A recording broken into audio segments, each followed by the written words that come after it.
Most people are waiting. They are waiting for someone to rescue them, someone to validate them, someone to tell them they are finally enough. And while they wait, life continues without their permission, without their presence, and without their growth. This is not a harsh observation.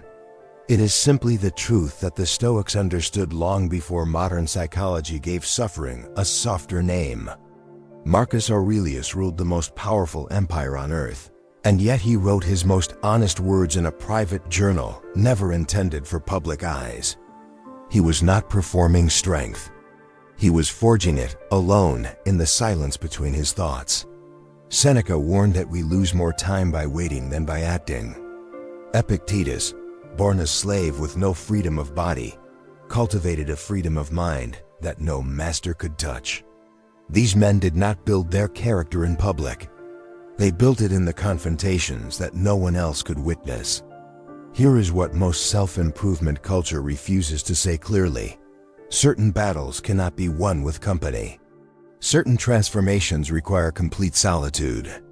Not because others are unimportant, but because there are things inside you that only reveal themselves when there is no audience, no comfort, and no exit available to you. There are 6 things you must face entirely on your own if you intend to become someone of real substance. Not surface strength, not performed resilience. Real, quiet, unshakable inner authority. These are not easy confrontations. They are the kind that expose the distance between who you think you are and who you actually are. The 6th one is the hardest. It is the one most people spend their entire lives successfully avoiding. Pay attention. Thing 1, the silence inside your own mind. Most people are terrified of genuine quiet. Not the absence of noise, but the absence of distraction. When external stimulation disappears, the internal conversation becomes impossible to ignore. And for many, that conversation is not kind. It is a relentless catalog of unresolved fears, unacknowledged failures, and questions that were buried under busyness before they could demand answers. The psychological pattern here is avoidance disguised as productivity.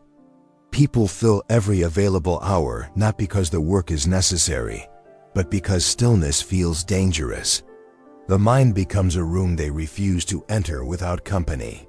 Think of it this way. The mind that cannot sit with itself cannot be trusted to lead in difficult moments.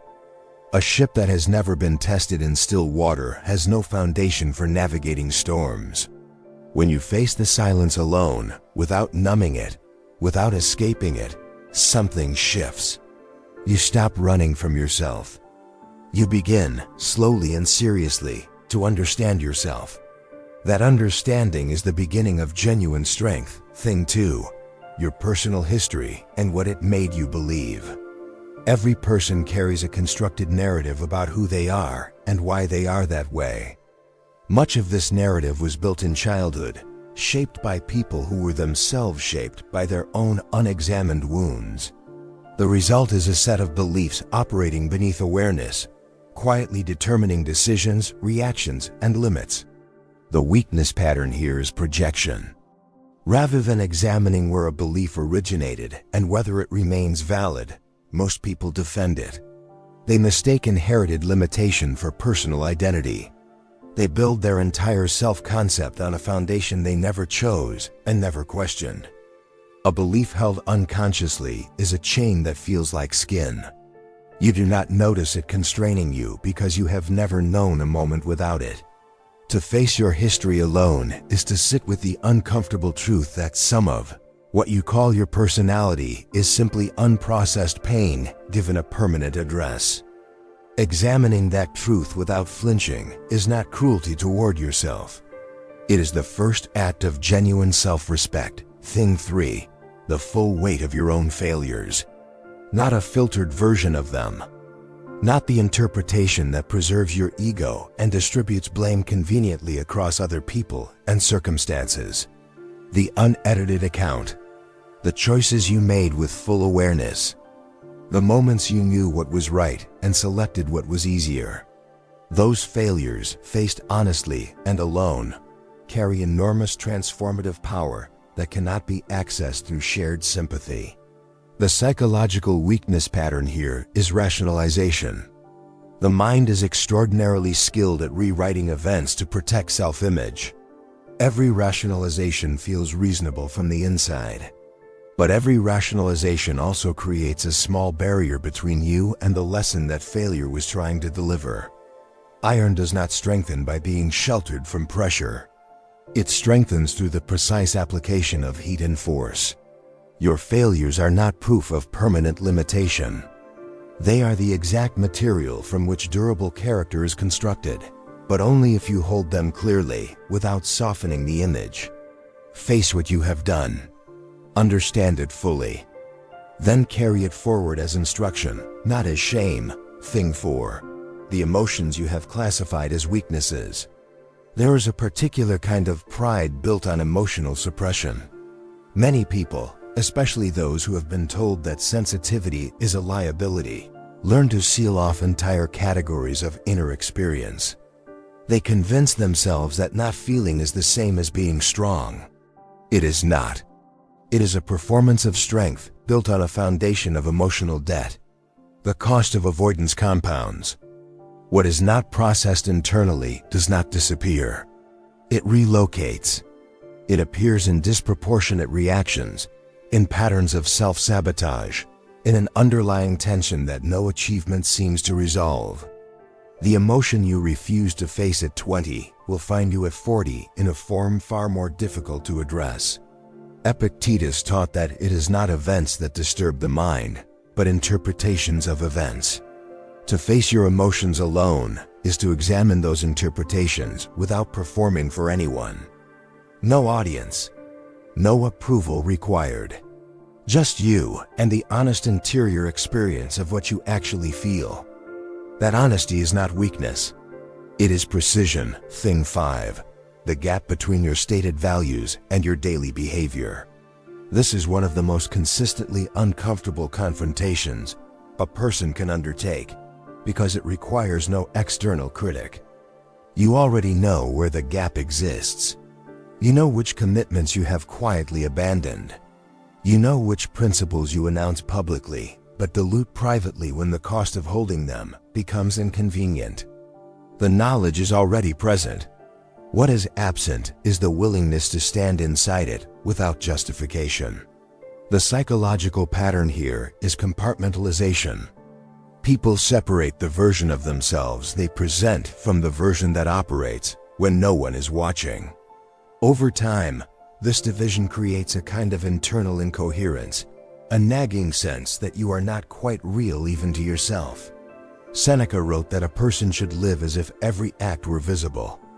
Not for the performance of it, but because integrity practiced only under observation is not integrity. It is theater.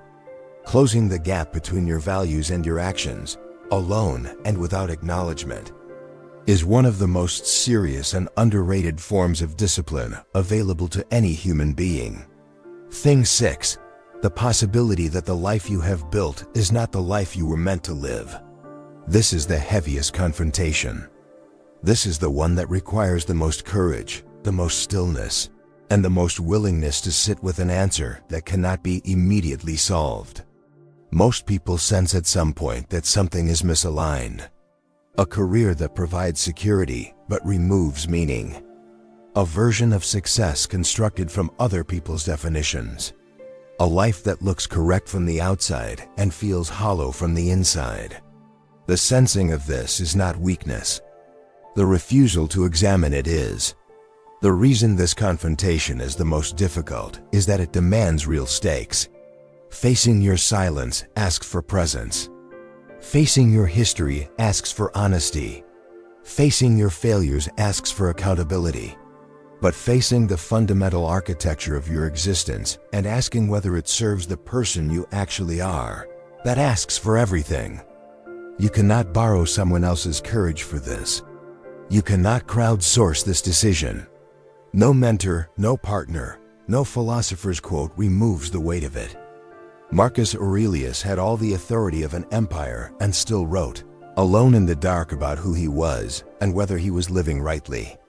The man who faces this question honestly and allows it to reshape him does not become louder. He becomes more deliberate, more grounded, more himself. That is the identity that does not collapse under pressure. That is the person no external circumstance can fully diminish. These 6 confrontations share one element. They cannot be outsourced. They cannot be resolved through distraction, delayed through entertainment, or completed through conversation alone. They require you to stand in the presence of your own interior life without flinching, without performing, and without requiring the moment to be witnessed by anyone else. This is what the Stoics understood. Strength is not announced.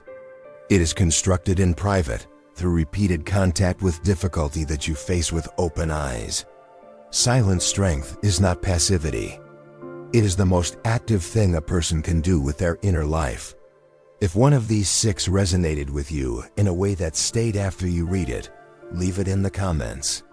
You do not have to explain it. Just name the number. Sometimes that small act of acknowledgement is the beginning of the confrontation itself.